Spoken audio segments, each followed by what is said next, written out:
No niin, nyt päästään katsomaan ensimmäistä virhetilannetta tai varsinaista virhetilannetta.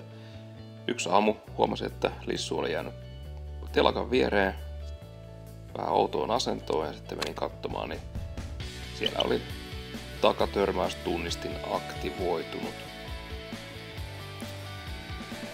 Mutta itse asiassa tää nyt on, olisiko 3. kerta, kun tää on jäänyt jumiin tonne vähän omituisiin paikkoihin. Näyttää siltä, ettei se olisi oikeasti törmännyt mihinkään. Että jostain syystä luulee, että on törmännyt takaa ja nimenomaan takatunnistin. Tässä samalla voi ehkä tätä valikkologiikkaa miettiä, että aina tarvitaan se startti, että se lähtee päälle, että minkä takia kuittaisi virheen ja jättäisi sen, jos ei se ole telakassa. Voisi ihan hyvin lähteä automaattisesti. Pikkasen käyttävyyden kannalta olisi ehkä parempiakin logiikoita tuohon.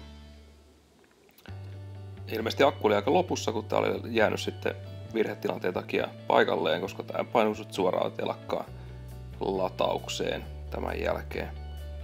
Ja samalla kun seurasin tätä videoa tehdessä telakkaan menoa, huomasin, että Lissun perästä on tuosta kuoresta lohjannut pala. Et ilmeisesti on kyllä törmännyt johonkin.